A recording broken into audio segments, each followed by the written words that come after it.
Bonsoir, je voulais faire une vidéo aujourd'hui parce que j'avais vu de quoi hier sur YouTube qui m'intéressait beaucoup de réaliser. C'était ce qu'on appelle une lampe ou une chandelle au Crisco. Ce qu'on fait, c'est qu'on prend n'importe quel contenant. Moi, j'ai pris un petit bocal en verre. J'ai grosso modo rempli avec du shortening Crisco. Ensuite de ça, avec un cure-dent, j'ai rentré une mèche. Donc, euh, la même corde de coton qui vient du Canadian Tire que j'utilise pour faire mes petites lampes à l'huile. Donc on a la petite lampe à l'huile ici qui fonctionne avec de l'huile végétale usagée. J'ai fait des petites améliorations aussi dessus. J'ai fait des trous supplémentaires dans cette partie-là pour permettre à l'huile de mieux rentrer dans, dans l'espace comme ça. J'ai fait des petites perforations là aussi pour permettre à l'huile qui était sur le dessus de descendre en dedans. Mais en fait, ce que je voulais comparer, c'était avec la lampe au Crisco. Il paraît qu'une lampe comme ça, en tout cas, une lampe qui serait faite avec une canne de 1 kg de Crisco est supposée de brûler pendant 45 jours.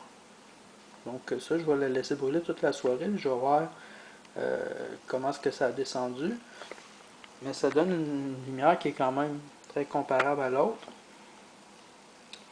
C'est quand même une alternative intéressante parce que des fois, ça peut être plus facile de transporter du Crisco avec soi pour aller en camping ou quelque chose que de transporter de l'huile. Premièrement, on peut prendre le Crisco dans une petite boîte en carton qu'on peut refermer et remettre dans le sac, donc ça se transporte bien, il n'y a pas de chance qu'il y ait de fuite ou de briser la bouteille, tandis que l'huile, il faut la transporter dans des bouteilles en verre qui font quand même déjà le poids de la bouteille, puis il y a toujours la chance que ça coule, que ça fasse un dégât, tandis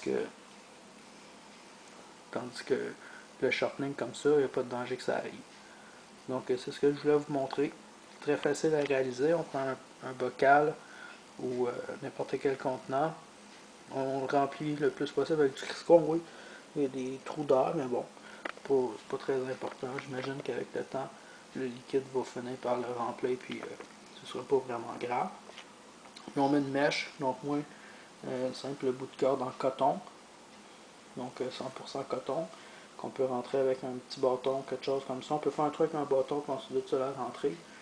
On met un peu de graisse sur la mèche aussi pour aider à prendre comme il faut, puis on l'allume, puis ça fonctionne tout seul.